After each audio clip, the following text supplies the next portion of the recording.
Welcome to Directions from a Spiritual Tour Guide. I am Chanel Scott, a healer and a psychic medium who has been sharing my gifts professionally for more than a decade. This is a space where spirituality is simple, grounded, and lived, not performed. Here, we talk about the real inner work, the pauses, the questions, the healing, and the moments that shift everything quietly. This is the real talk for real life, without the fluff, the bypassing, or the pressure to be anything other than yourself. Through honest conversations, guided healing sessions, and soulful reflections, you'll be reminded that you already carry the wisdom you're seeking. Spirituality isn't something you chase. It's something you remember and embody. I'm here with you on this journey we call life, to gently guide you back to yourself, to reclaim your power, and remember your sacred self. From my heart and soul to yours. Here we go, new episode. And this week we are taking a spiritual journey and talking about intuition. It's not just in your head, it's felt in your entire body. For those of you who have been around here for a while, and I hope you have, this is episode 183. Can you believe it? I'm almost at 200 episodes. This is crazy. If you've been here for a while, you know I believe in a few things. One, the spirituality should be simple. It doesn't have to be this rigorous practice. It doesn't have to be ritual or ceremony. It can be a really simple act that you can infuse in your daily life all over the place. But simplicity makes it so that it's more accessible to us and that we're more apt to do it because it's easy. The other side of that is please take the time to figure out what resonates with you and what doesn't. This is so key. We are all so unique and we all receive in different ways. So the more time we take to discover our ways of receiving, the ways we like to work, all of those things, the more apt you are to develop your practice quicker. We often think that there has to be a textbook way of doing things, a certain procedure or ceremony that is involved. And the sooner we realize we can create our own based on our own needs and our own skills, then we start to expand. We start to be able to do things with a lot more ease and grace instead of trying to fit into the mold. Square peg, round hole, doesn't work. We are all different shapes, so accept that. So this brings us to our topic today of intuition. Earlier this week in the channeled message, we were talking about intuition and how we can feel like we're just a head in the clouds, or we can feel like a whole body. And I feel like this is something that is important to address because the head only factor is kind of a few different things that can happen here. So if you're someone who is trying to work on developing your intuition, developing your spiritual skills, your psychic abilities, this can be an episode for you to just go a little bit deeper or have a little bit of a better understanding of where we are receiving. And this isn't about the clairs. That's a whole nother episode. Go back and listen. I'm sure I've talked about it. The clairs are the way that we receive information. Seeing, hearing, tasting, knowing. That's one thing. But what we're actually talking today about is so foundational. It is like the beginning. So if you're starting, this is a good place to be. What we find is this piece of our head. And this is twofold. And I just want to talk about the walking head. Let's call it that today. There is the part that is our living mind. It is constantly searching for answers outside of ourselves. It is obsessing over signs or what we're hearing in astrology. It's looking for validation.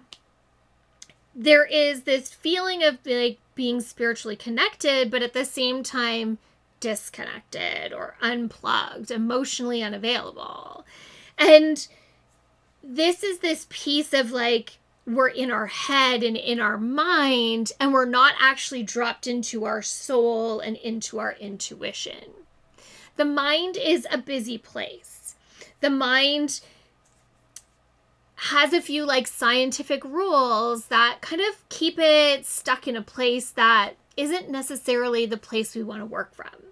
The mind will look for validation, but it isn't looking for the truth. It's just looking to validate your belief systems. So it is a place that asks a lot of questions. It can be really busy. It can feel like it's spinning. And it can feel like you're disconnected when you're in the mind. It's this walking head factor. Now, the other half of that I want to address is also this piece of like outer body experience. You know, thanks to the movies, we have all these visuals of kind of like the spirit leaving the body while we're meditating or channeling and, you know, being this separate entity. And thank you. It's a cool picture. It like gives us something to like expand on. But what I think this brings in is this piece of like disconnection and this airy fairy piece. I like that term, airy fairy. Again, it's up in the head. So when we go to do meditation work or intuition work, spiritual work, we get disconnected because we are not grounded. And we get very in our head. So this isn't necessarily disconnected from the soul or intuition, but because it's ungrounded, we're very airy-fairy. So think of this, and I'm just going to use this analogy. I'm not saying anybody's smoking up, but if you were high or drunk, either of those, it's kind of like that. There is this ease that's happening, but it's not necessarily coming from the best place. It's coming from a place of intoxication instead of a place of like grounded presence. So we get this like too up in our head, too airy-fairy. We're not necessarily paying attention to where the information is coming from. We are not grounded in the information in the way that we are receiving it. And it really just has a very different feel to it. This is our walking head factor. The other part of this that I want to talk about is that we can disconnect from receiving our spiritual information because we're not feeling safe enough to embody it. Now, this could come from trauma, creating the disconnection from the body not wanting to feel, not to wanting to receive. And we see this. People that have been through trauma will black out. They won't remember because they're just surviving through it. And by dipping back into our spirituality and our intuition, these things can rise to the surface. So we can create this disconnection because we don't want to have access. This may happen only related to what it is that the trauma is around. If you're doing healing work, for example, versus maybe if you're just reading cards on your day-to-day, it feels fine. So it might be situational. The nervous system, of course, plays a big role in this as well, because when we're in fight or flight or survival mode, we are again in our head, which is kind of like not exactly the truth, because physiology wise, we're actually really in our body, but we're head on a swivel. So when we're in fight or flight, the nervous system is not regulated. It is not receiving. What it is doing is it's on high alert and it's waiting for anything to happen. All the blood is pumping to our extremities to be able to fight, flight, fight, or flee, run, or bite, whatever it is, punch, kick, it's all in our extremities. It means that we are disconnected because we are not fully present in our body. We are just in a hyper state. Again, there's a disconnection that happens between the soul, the mind, and the body in a state of fight or flight or survival. The biggest issue we run into is that we are trained to be in that field. Most of us spent most of our life in fight or flight or survival mode, and we don't know how to get out of it. We don't know how to feel safe and regulated. And turning that switch off takes some work to get there. But we need regulation, we need safety to be able to receive. So the nervous system plays a big role in this as well. Then the other one, which I think is what happens a lot when you're a beginner, and I've seen this so many times, is that we're over-analyzing everything. We get into a state of like, was that a feeling? Was that a sensation? Was that a sign? Was that? And we are like overstimulated, and we have a tendency to move into the logic. We get something and then our brain wants to kick in and go, oh, what was that? Was that? And analyze it and judge it and da-da-da. Because the mind asks a lot of questions. The mind is really busy.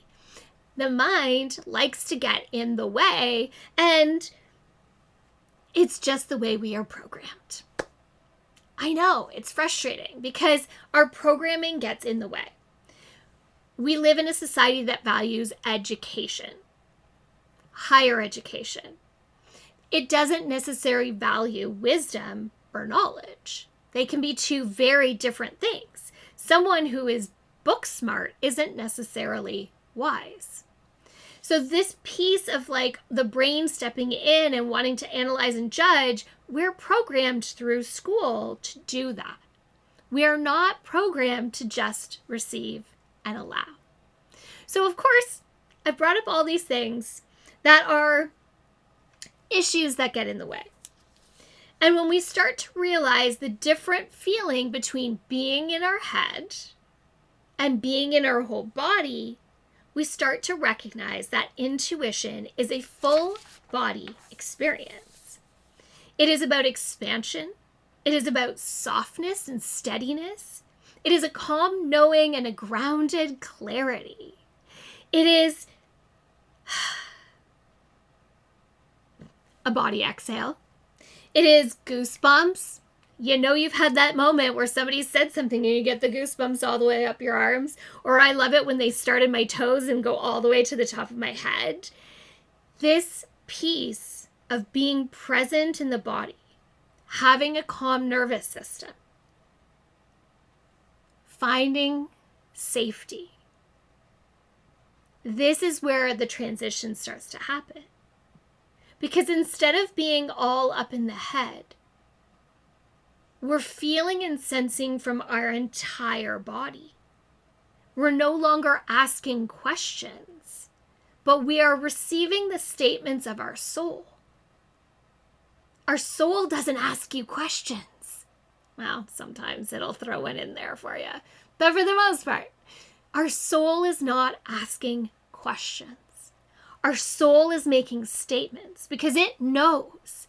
Your soul knows the path, it knows the way, and the more we learn to trust and move into this whole bodiness, dropping into this intuition, the more we feel at ease, the more calm we bring. The mind goes back again into that place of spinning. It's asking questions. It's urgent. It's loud. It's aggressive. It's heavy. It's all mental and in our brain. And it's just busy. But when we drop out of that, we move into the sensations of the body. Intuition started with clairsentience, which is the clair of feeling. And when we're in our head, we're not feeling anything because we're just letting that brain go a mile a minute. But when we drop into the whole body, something different happens. Now, the missing piece is definitely safety. And this is like the bridge to so many things. It's like we're standing on one side and we see the water below us and we're oblivious to how deep it is. And we just want to get to the other side. And safety says it's only a few inches deep. Feel free to walk through. Safety says cross the bridge. It's strong. It will support you. But what happens is in fear, we just stand there and gaze and think of a million reasons why we shouldn't do what we're going to do. Make a million plans just in case. When we can't access safety or that deeper intuition, we get stuck. Our programming, again, has this natural tendency. We are taught to question things. Again, this system of education asks us to.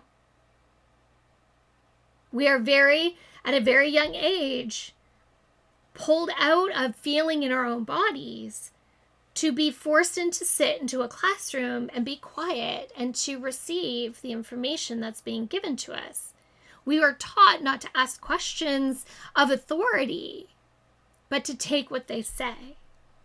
And this programming creates this sense of scarcity, this sense of what's coming next, who do I trust, what do I believe in, instead of going within.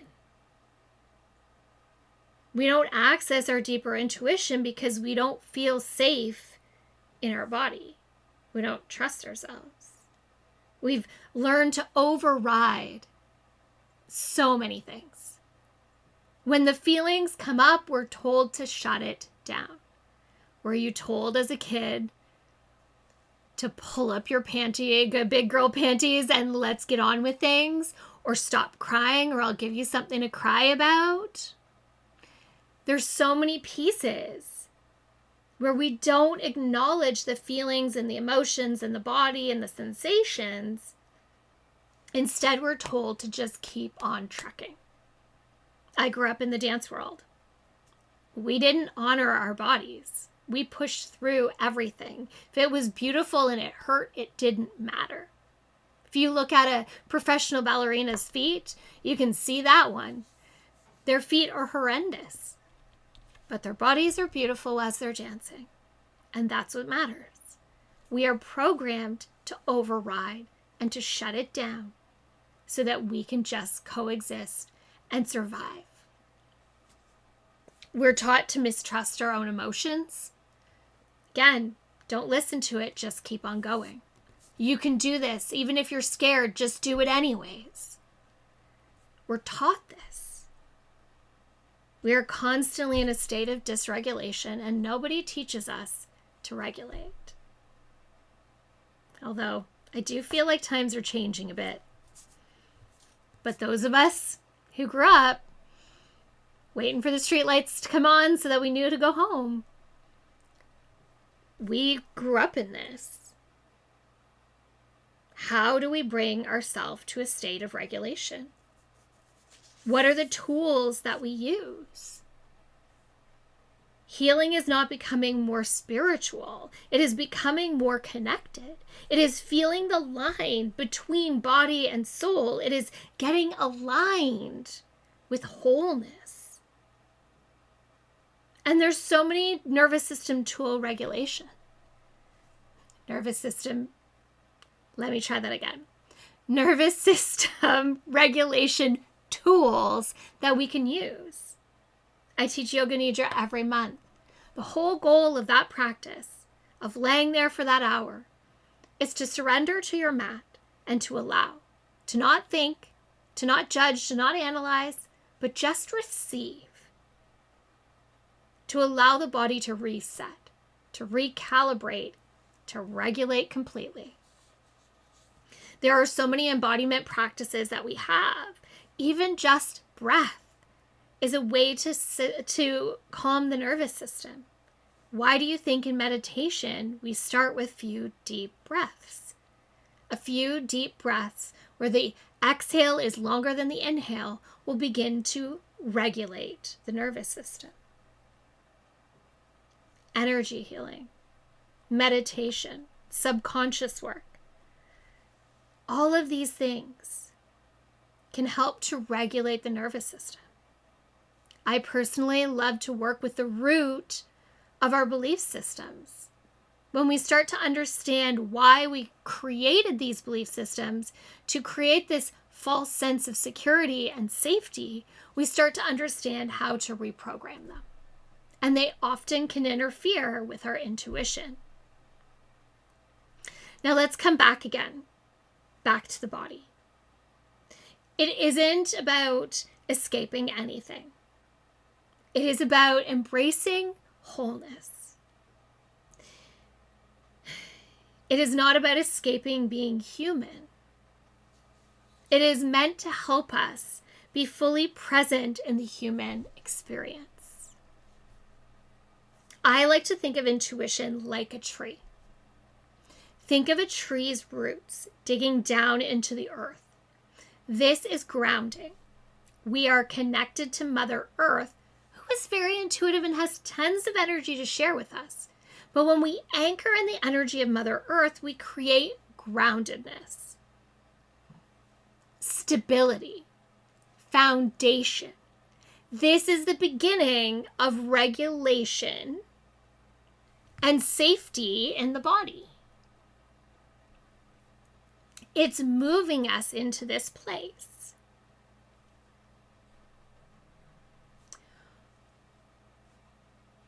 When we start to get grounded and connected, we begin to feel our entire body.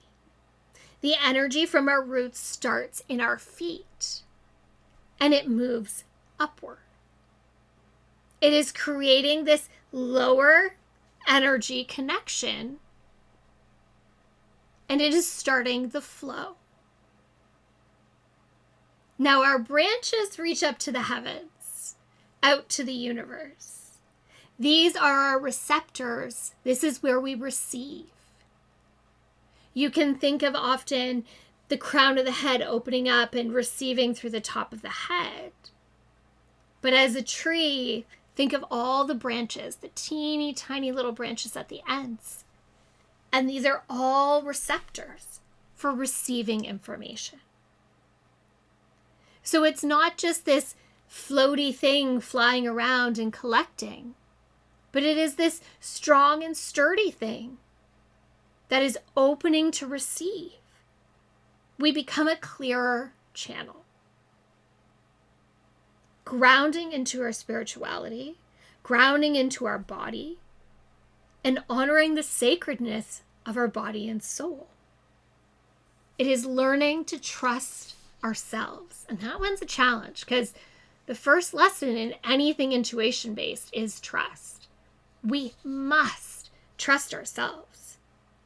The goal isn't to float above our lives. The goal is to fully arrive within it. Wholesome. The entire body, completely whole, showing up. Now, there are lots of different tools to allow ourselves to connect. I love hand over heart, taking a few deep breaths, feeling my feet planted on the ground, feeling that flow connected to Mother Earth, and then opening the channels to receive. You may receive by scanning your body, feeling the flow of energy and where it is going and what it is saying. But that piece of slowing down and being open and receptive instead of reactive is big. When we are open and allowing, we tend to be in a state that allows us a moment to just be instead of to react. Again, reaction is the mind kicking in. And you may feel that sudden disconnection where we go up into the walking head again. But ask yourself, what is the body feeling? How am I receiving? Checking in. Because sometimes when there's nothing, it's just a pause. It's a moment to hold space. You're not necessarily disconnected until you feel that walking head.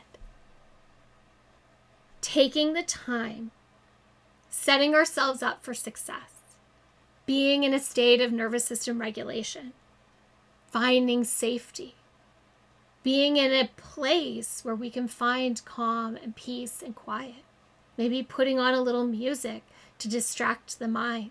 Or I love using tools like grabbing a pen and paper and scribbling or drawing or even writing helps to distract the mind because you're moving energy with the body.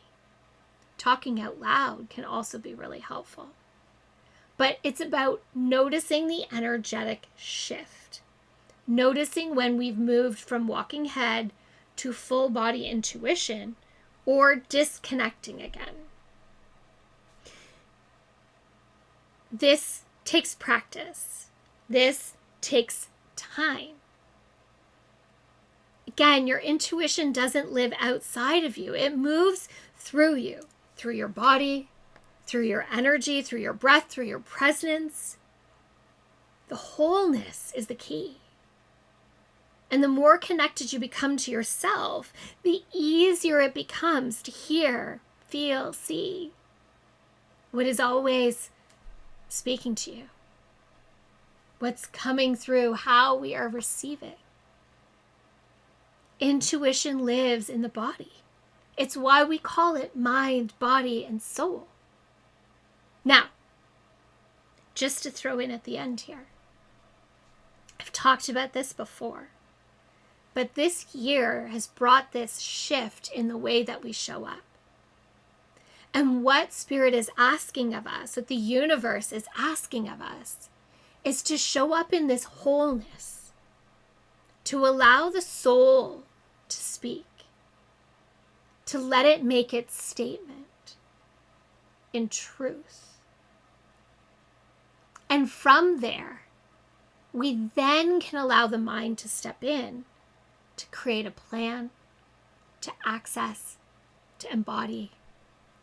But it comes from a place of trust first. It comes from that statement in the soul. And that can only happen when we are in our wholeness. The walking head will not get you there. This shift brings more ease. It walks us down the path of least resistance at all times. It shows us the way with every single step. And we're not spending our time spinning and asking questions. Instead, we are finding clarity and direction. We're moving towards our dreams by stepping into this way of showing up. So this is why it's so important for us to understand that intuition comes from the entire body. It isn't a place in our mind. It is our existence. It is the trust that our soul knows the way and the universe is guiding us there.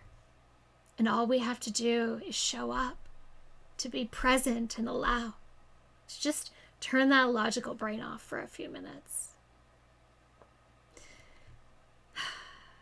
Intuition lives in the body. I love it.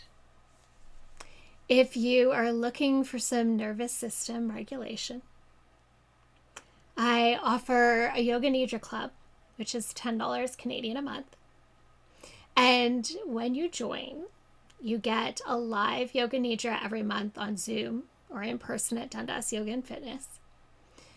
And you get my library. And there is 20, 30 recorded Yoga Nidras in there. And they are all about nervous system regulation. Now, if you don't want to join the Yoga Nidra Club, that's okay. If you want to join me in person or on Zoom at any time, you can buy them as a one-off. If you are joining me in person, sign up at Dundas Yoga and Fitness, dundasyoga.com. If you want to join me on Zoom, you're going to sign up through my website. Now, these are typically the second Friday of every month. So the next one is June 12th. For this summer, they will be on a Tuesday night just to change it up. I know we're busy on weekends in the summer, so they are going to be on a Tuesday night instead at 7:15. So keep an eye on the schedule on Dundas Yoga and Fitness, as well as my schedule on my website, and you'll be able to sign up there. Group mediumship for the summer will also be on either a Tuesday night or a Thursday night at 7:30 p.m. Again, that's going to come out right shortly. June is sold out. I am going to up my groups from 8 to 10. I think it's a small amount. It's going to offer a little bit more space because they keep on selling out. People are like disappointed they can't make it, which I hate. But we're going to make a little more space, 10 people max. If that's too many, we'll go back to 8, but we're going to open up to 10 people max. July and August will come out with the June newsletter. As soon as the June newsletter comes out, you'll be able to register for those on my website. They are also shown on the Dundas Yoga and Fitness website, but you have to register through me. You cannot register through them. Okay? All right. The last thing, if you are looking to deepen your intuition and to dive a little bit deeper, I do offer on-demand courses. You can jump over to my website. It's going to take you there. If you don't get my newsletter, do that. It's got the link in there as well. But there are on-demand courses. They are pre-recorded courses from things that I've taught in the past. They are in small, digestible little videos. There's meditations, there's handouts, all sorts of different things for each and every one. They're all a little bit different, but you can purchase those through my portal, and you can have lifetime access to work through it at your own time, your own pace, at your own speed. Thank you. Thank you for staying till the end. I appreciate you. And for listening. I appreciate that you are taking the time to understand your intuition a little bit deeper. If you are looking for mentoring, there is always the Divine Map community. If you're looking for a group setting, and I also offer one-on-one personal sessions, whether it's mentoring or healing work, to learn how to nervous system reset and to really get to the roots of the belief system so you can really make some powerful changes that are permanent and lasting because you're going all the way down into the root. Links are in the bio. Links are also on my website to do all of those things. Thank you, thank you, thank you. I appreciate you so much. From my heart and soul to yours. Until the next time. Bye now. Thank you for spending this time with me. If something from this episode resonated, let it settle. Awareness will always show you what you need to know. If you feel called to go deeper, you're invited to explore the ways we can work together through private sessions, group experiences, and guided practices, all shared at my website, fromtheheartandsoul.com. And if this episode supported you, subscribing, leaving a review, or sharing it with someone on a similar path helps this work reach those who may need it. Trust what stayed with you. Trust what stirred. Those are the directions meant for you. Until the next time, keep listening inward and walking your path in your own way. From my heart and soul to yours.